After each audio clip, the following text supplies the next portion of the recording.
man, it's been a long time since we've done a media dumpster. I am incredibly excited to do this, guys. It's AGYT Abbott here. We're back in my media dumpster attire. We are here to trash some fucking movies. But today, we've got a movie that shocked the nation. A comic book movie that defied all expectations. A comic book movie that had cats in it.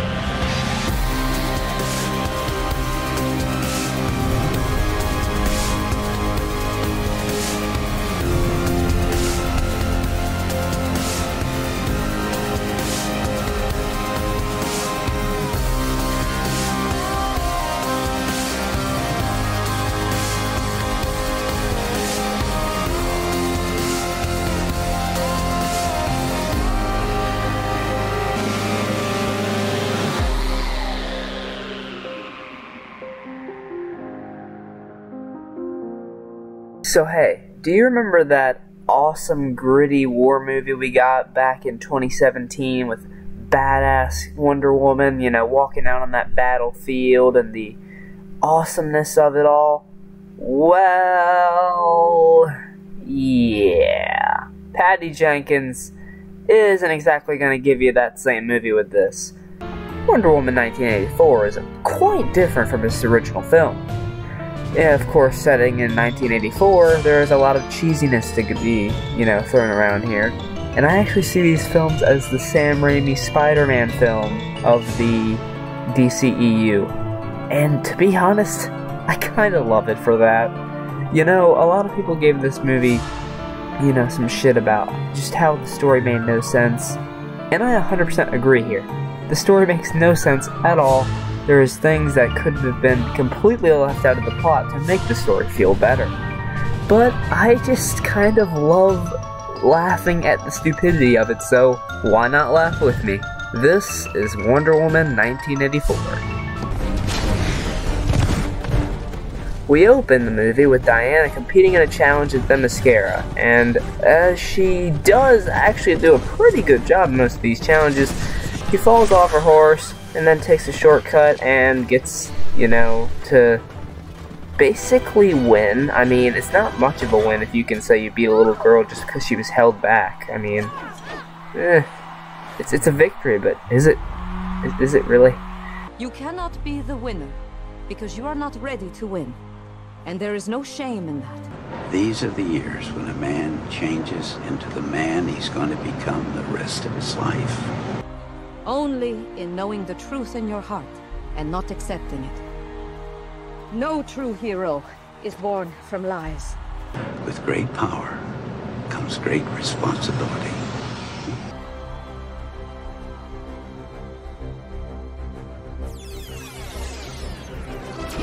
Aw, yeah, you know what that sound means? It means we're in the 80s, bitches!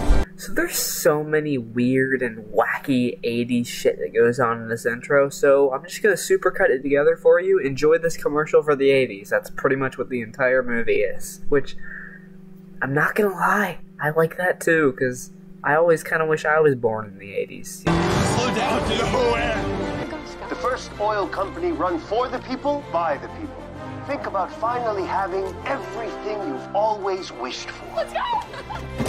Hey! No matter who you are, no matter what you do, you deserve to have it all. Do you have everything you've ever wanted? Aren't you tired of always wishing you had more?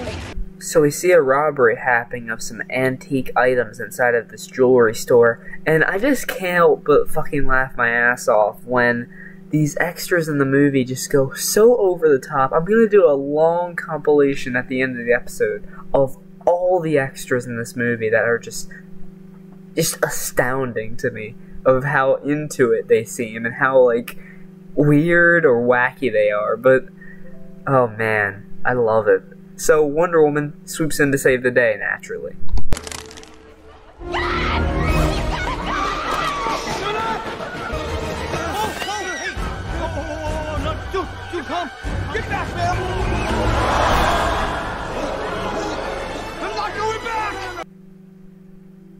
Wait, what is this guy's plan exactly?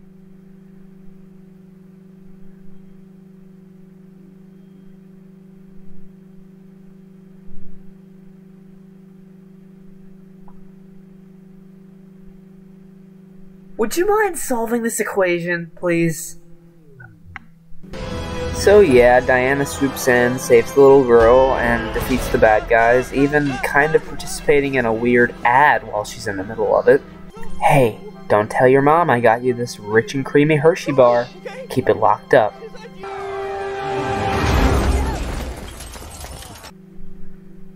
Well, that's a lot of casualties. Jesus Christ, Diana. So we get introduced to Kristen Wiig as Barbara Minerva, aka the cat. I know it's called Cheetah. I'll call that shitty CGI effect at the end of the film whatever I want, thank you very much. And she actually is a welcome addition to the film. I quite like her in this. Her chemistry with Gal Gadot is quite convincing that she very much wants to be friends with this successful person. I kind of think she idolizes her, because they use this Dreamstone, which is going to be the driving force behind the plot, to basically wish to be exactly like Diana, powers and all. And actually, Diana makes a wish too, to have her Steve Trevor back, her boyfriend from the first film. And Diana, that wish isn't going to go according to plan. I'll just let you know now. So naturally, the next morning, Barbara is starting to feel the effects of the wish she made with the Dreamstone. And holy shit, it's the best part of the film. Maxwell Lord, played by Joel, the Mandalorian, Pedro Pascal, who we actually last saw in We Can Be Heroes. Yeah, did you forget he was in that movie? That's okay, I forgot about that movie. It was a bad one.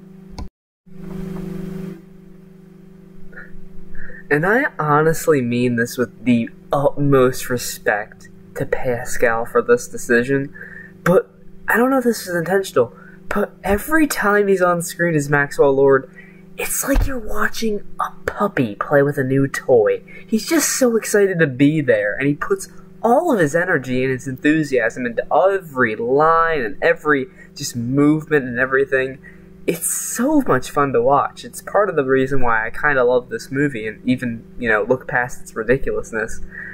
Just look at one of his opening lines and tell me he does not have that enthusiasm that you need for this type of villain. Life is good, but it can be better. Oh my gosh, from TV. Oh my gosh, you're the oil guy. The oil guy, Yeah, I'll right. take it. But we are here for a villain, so Maxwell Lord naturally wants the Dreamstone. But hey, he did the thing again. He said the thing. Look at him saying the thing. He's awesome. It's Pedro Pascal. It's awesome. Life is good, but it can be better. From TV.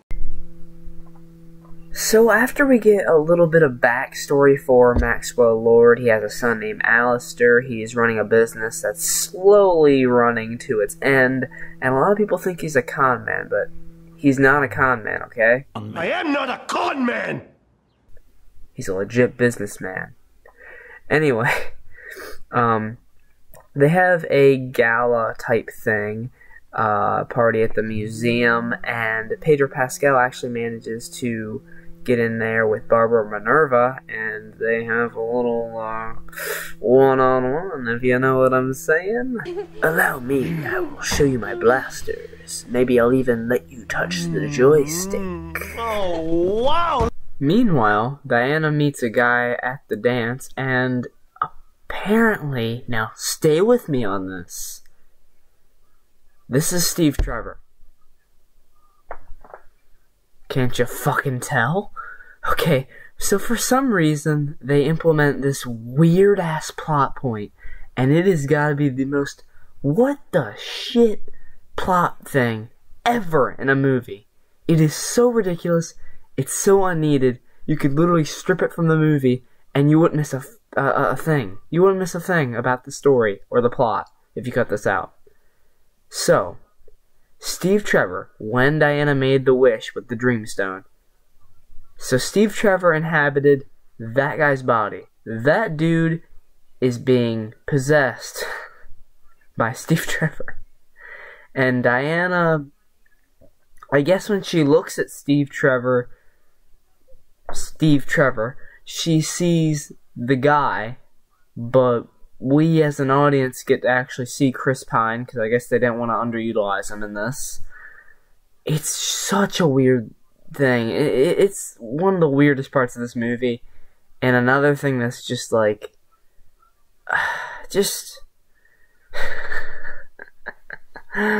oh my god, it is so dumb. I mean, just look at how...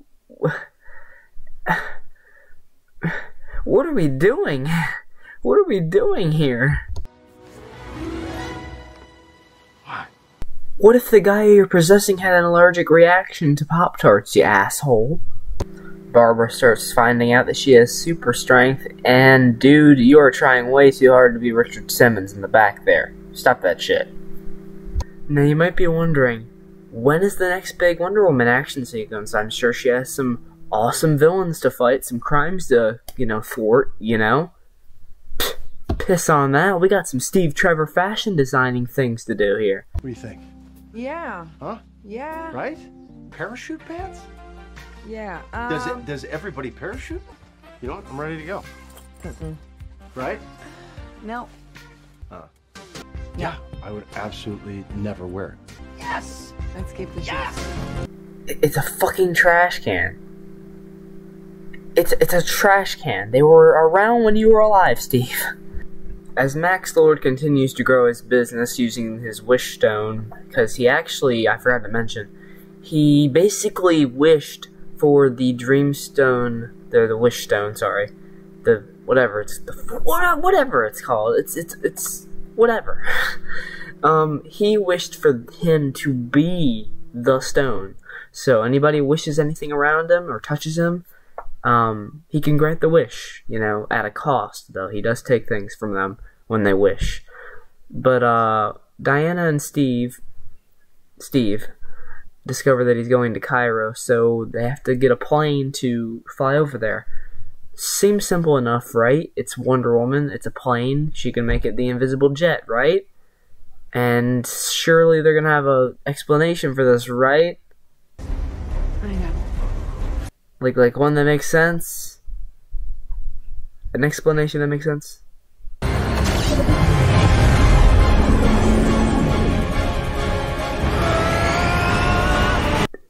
I asked for an explanation. Diana? Okay, that's where we're going with it. Fuck it, on to the next fucking scene. After Max Lord causes more trouble with his wish stone powers, oh my gosh, could it be a Wonder Woman scene that we haven't had in over an hour of this movie? What? I mean, it's just unheard of to have a Wonder Woman scene in a Wonder Woman movie. I mean, wow! I mean, this action scene actually is pretty good, to give it some credit. I do enjoy the hopping from different vehicles. I like that Steve Trevor's a part of it. He gets involved. I like the lasso movement, the trucks flipping up, and the slow motion of Diana floating as the trucks are all tipping over. Max Lord's reaction to it all is pretty hilarious as well. It's a pretty well-rounded fight scene.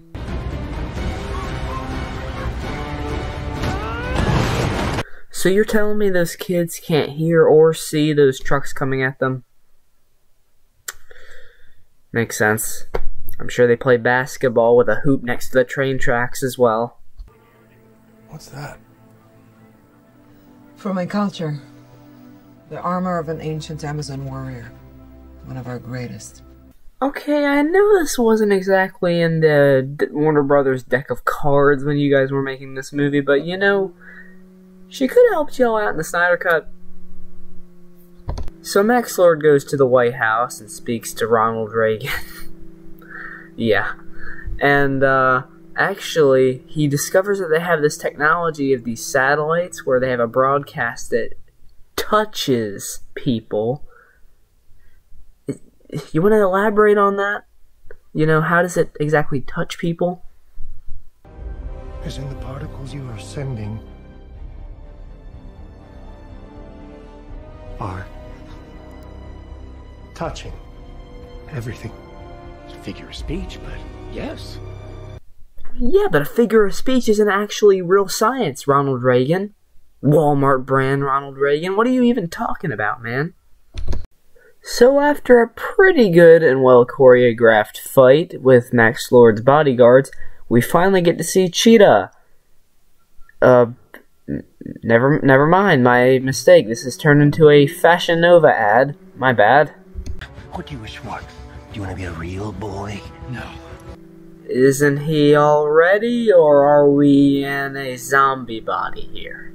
Cheetah and Maxwell Lord get away, however, as Diana comes to terms with what she really has to do, and that is to renounce her wish. Her powers are slowly being drained due to her wish to bring back Steve Trevor, or possess a man's body as Steve Trevor, whatever the hell's been going on in this film. So she makes the ultimate sacrifice by saying goodbye to Steve so she can get her powers back. And I'm gonna be honest, we are in the final act of this movie and I could not be happier because it is literally such a dumb climax we have for you. Yeah, you're not ready for it. I really don't think you are, because you can't even see the final battle, I hate to tell you. Oh, and if you could make me look like one of those butt-ugly cats from that Cat reboot from last year, that would be great, thanks. You know what I wish? What? I wish all you Irish bastards would get sent back to where you came from. Yeah? Well, I wish you dropped dead. What the fuck? Oh my god, what the shit? I wasn't even. Oh, no. Yeah, like I said, you can't see much of this final battle, but hey, there's Cheetah. There's Cheetah! Oh my god. Honestly, there's not much to say about this fight. You can't hardly see half of it. Diana does defeat the Cheetah, which is great, because I don't think her career could come back after being defeated by such a CGI flop as that. But in the end, Diana does manage to convince Maxwell Lord to have everyone renounce their wishes, which I don't think would go over so smoothly. Like, how exactly? I don't understand this universe that we've painted ourselves in this movie, but oh well. The movie is nearly over, you know. Maxwell Lord definitely should be arrested, but we never see him get arrested. We see him, you know, reunite with his son, which is a good moment, I guess, even though he most likely caused a lot of death, even though it was reversed in the end, I assume. This is a mess of a movie, guys, but it's DC's mess. It's okay. It's okay. You know, Marvel's always gonna be good, right? Oh shit. Oh, and hey, look, Diana even meets up with the guy that Steve Trevor inhabited. I still have no idea why that was introduced in the movie. Kinda worries me for Patty Jenkins. Oh, man.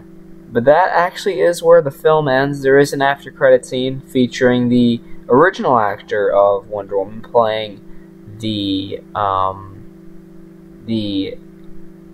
goddess-type warrior, the Themyscira warrior that Diana talks about, the armor, the gold armor.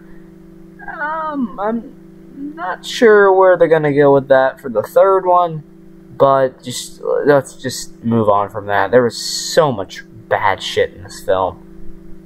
But I kind of love it for that, to be honest. Like I said, Wonder Woman 1984 is not perfect. But when it is funny, it is funny. When it's goofy, it's goofy. When those extras and just all the weirdness of it all sets in, it truly can be very entertaining. If you're in the right mindset for that. Let me be honest with you. If you're strapped in for a badass flick about Wonder Woman just kicking ass the whole way through, you're not gonna like it. But if you watch it like a third or a fourth time and you know about all the weirdness going into it and you just kind of let go and go with the flow with your comic book films, at least like I'm able to, you'll actually have a really, really good time with this one. Well, that about wraps it up on my end. Thanks for watching another episode of Media Dumpster. I'm glad that we've made a triumphant return to this series yet again. I hope to have quite a few episodes of this out by the end of the year. We're going to do our ad video again. We're doing a sequel to the ads that we did last year. Home Alone 5, that's coming on Christmas Day. Be on the lookout for that. But yeah, thanks so much for watching, everyone. And I hope you enjoyed. And yeah, be good people.